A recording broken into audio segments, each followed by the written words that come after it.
In Cuba, the summit of G77 and China concluded with calls for the construction of a new global economic order.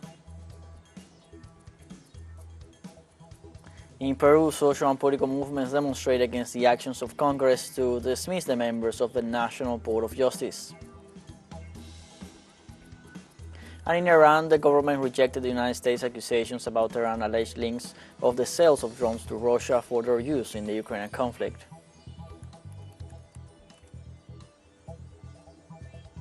Hello, welcome to From the South. I'm Luis Alberto Matos from the teleSUR studios in Havana, Cuba. We'll begin with the news.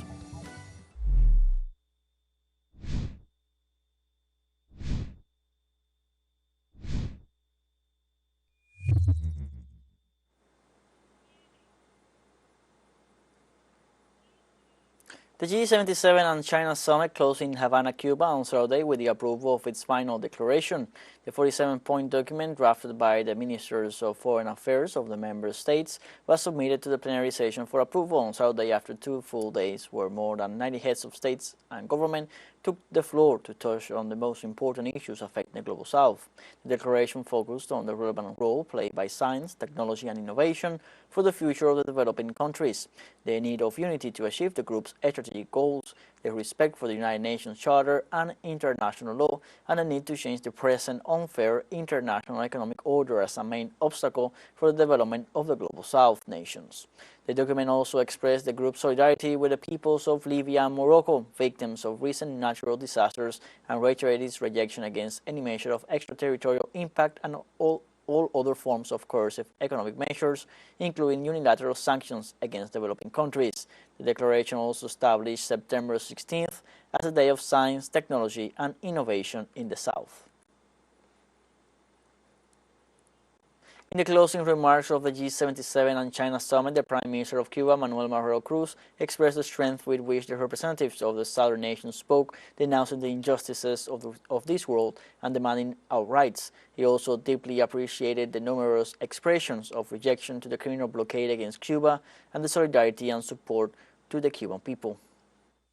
On behalf of the people and government of Cuba, I would like to deeply thank the numerous expressions of rejection to the criminal blockade imposed on our country and the solidarity and support to the Cuban people who today resists and heroically overcomes great difficulties and challenges.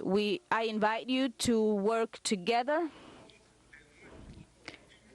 to achieve our goals, and I thank you all for your enthusiastic response to our call to gather here in Havana. Niger's Minister of Foreign Affairs, His Excellency Sangare Yaubakari, explained the political situation in his country and criticized the sanctions imposed on Niger. We have been under some kind of actions by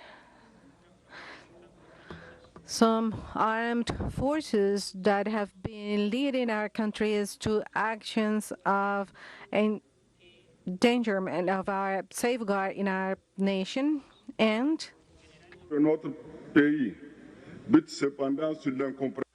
also of disrespect to the lives of our main leaders. And these have brought about a misunderstanding in our region. For that reason, some of the sanctions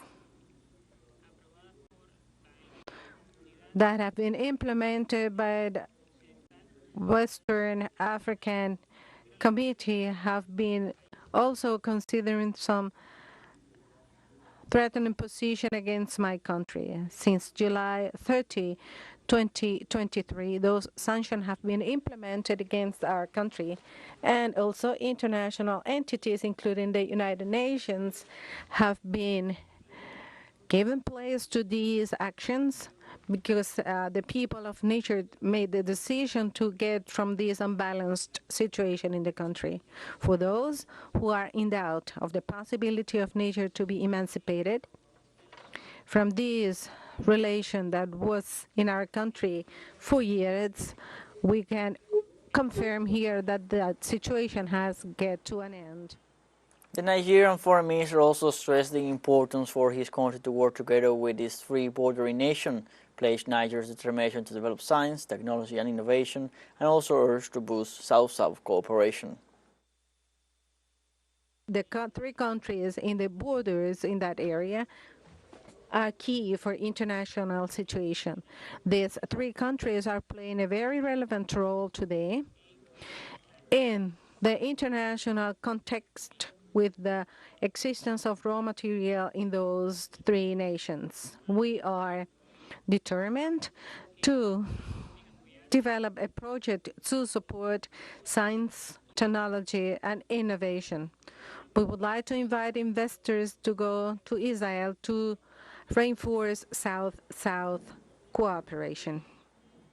The Minister of State of Burkina Faso, Basolma Bessi, stressed the fact that countries such as Burkina Faso, Niger, and Mali will fight for their independence, insisting that there will always be revolutions and coups d'etat, especially while scientific progress and resources are in the hands of a few who take advantage of other countries. While scientific progress is in the hands of a few to exploit and plunder mostly 90% of the population, there will be revolutions and coups d'etat. The real solution to real progress stands with scientific and technological governance or guided by human conscience. The people of Burkina Faso, Niger, and Mali are fighting for the economic, political, and cultural independence, for free or for self-determination. For his part, the Minister of State of the Republic of Mali, Abdoulaye Maiga, congratulated the Cuban people for their resilience to the blockade imposed by the U.S. government. On the other hand, he added that some African nations are facing a similar situation. We congratulate Cuba's resilience in the face of the blockade. Mali always supports the different resolutions in the UN and the African Union requesting to lift this blockade. However, I would like to communicate that similar measures have been imposed on African peoples.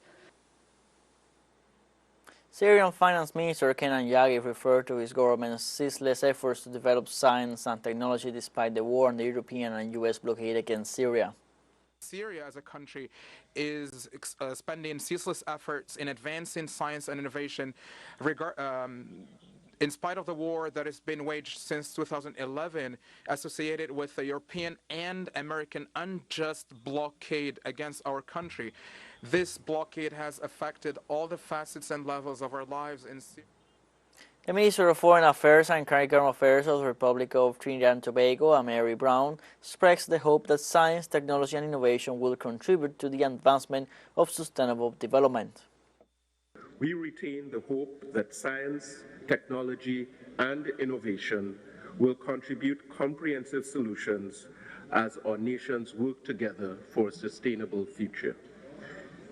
We applaud the tireless efforts of those pursuing scientific endeavors and are cognizant of the immense quantum of resources necessary to transform one stroke of genius into an application of ubiquitous use which benefits the whole of society. Through science, technology, and innovation, the good of one individual can redound exponentially to the benefit of all.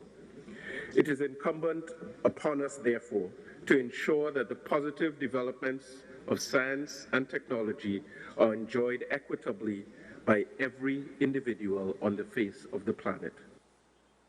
The Chilean delegation, represented by Aysen Echeverry, Minister of Science, Technology, Knowledge and Innovation, advocated international equity among states and rejected inconsistent unilateral measures and economic blockades against countries.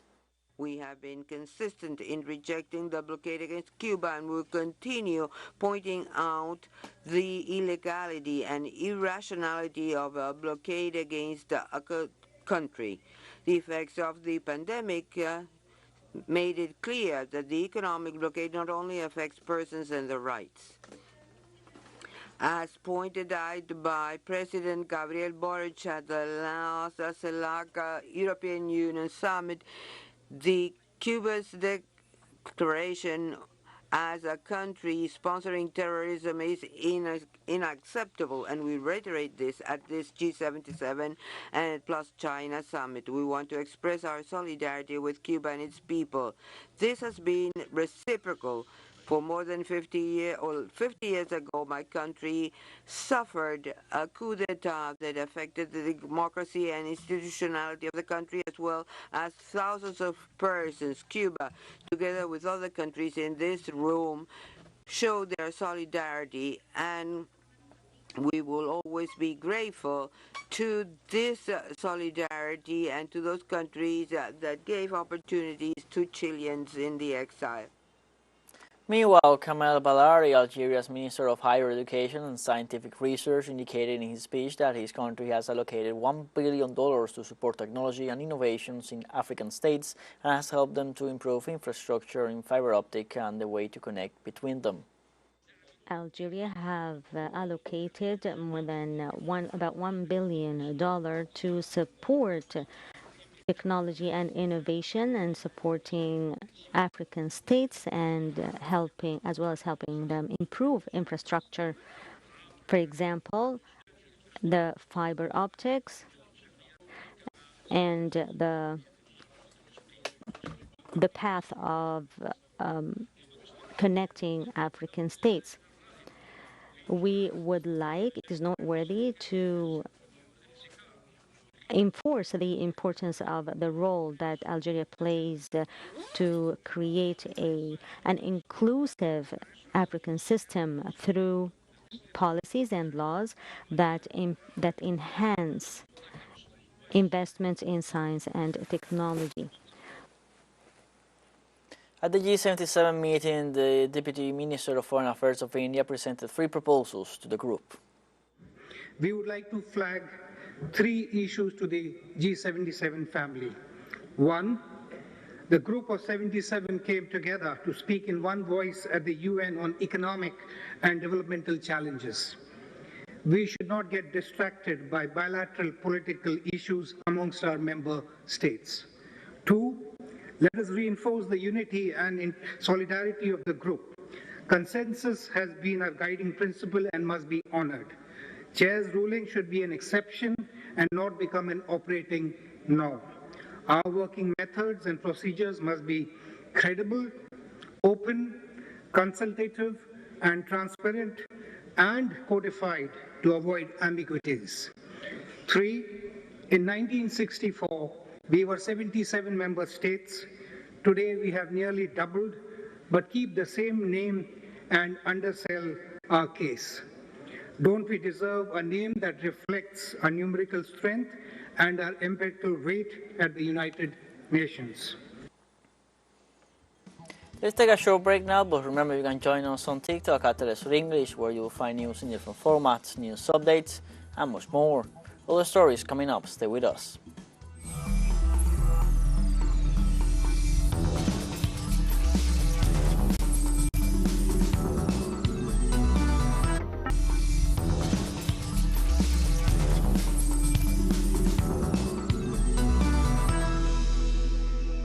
Welcome back from the South.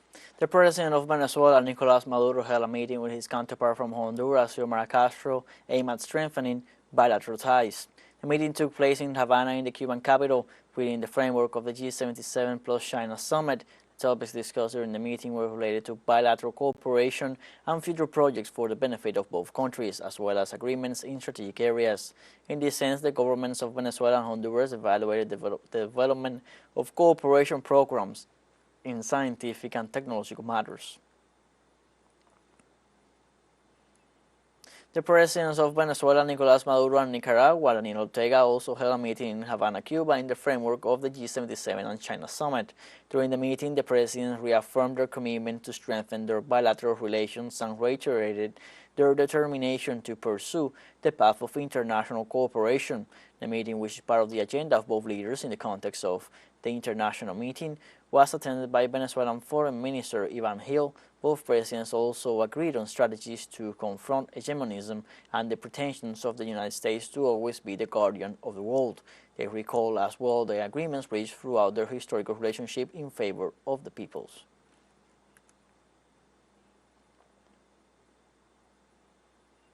In this context, the Venezuelan President Nicolas Maduro held a meeting with the highest authorities of the African Union, Azali Assoumani, in which they discussed the initiative to create cooperation mechanisms in favor of the peoples.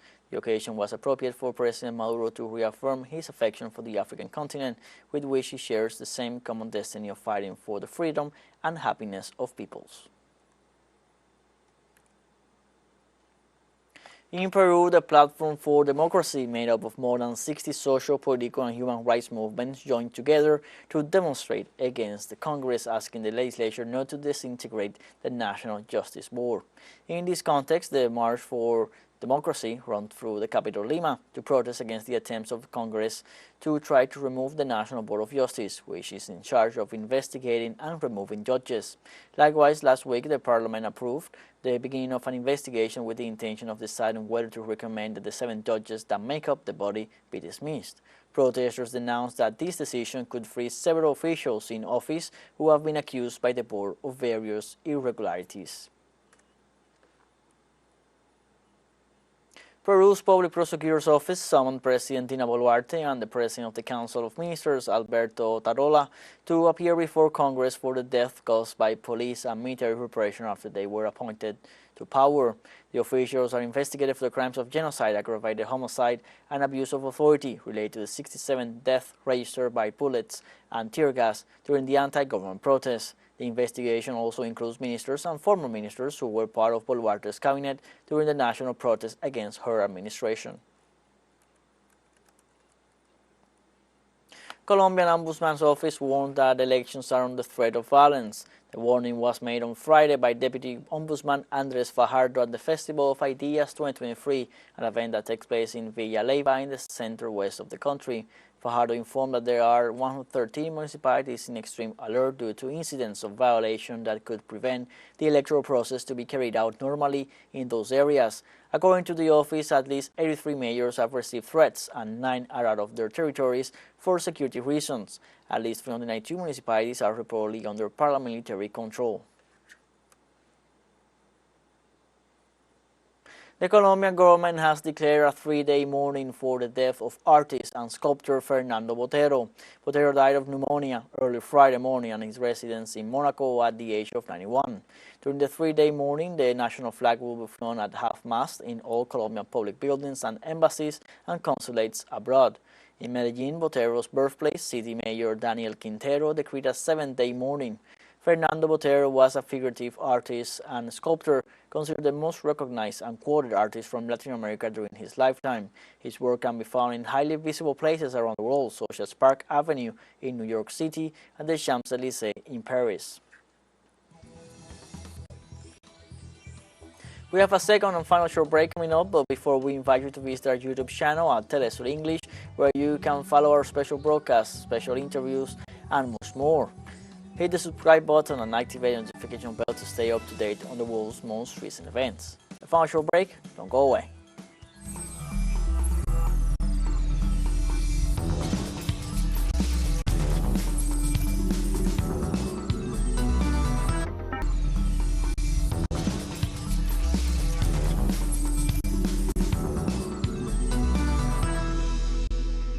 Welcome back from the South. The Iranian government rejected U.S. accusations linking Tehran to the sale of drones to Russia for their use in the Ukrainian conflict. The permanent mission of Iran to the United Nations denounced the U.S. attempt to accuse Tehran of violating Security Council Resolution 2231. Iran accused Washington of misleading the international community and manipulating its decisions. It also singled out the United States for repeatedly violating the agreement. Iranian diplomats assured that despite Washington's accusations, their country has complied with its commitments, international law, and the United Nations Charter. In Bangladesh, authorities report an increase in dengue cases. So far this year, over 800 people have died because of the virus. Health experts in the country are worried about the increase in the number of cases compared to the previous year. Top health officials say there have been more than 164,500 cases diagnosed and about 153,400 people who reported to have recovered from the disease. Authorities say the country's health system remains on alert due to an expected increase in the number of cases. We have come to the end of this news briefing. You can find these and many other stories on our website at telesurenglish.net. Also join us on social media, Facebook, X, Instagram, Telegram, and TikTok. For TeleSUR English, I'm Luis Alberto Matos. Thank you for watching.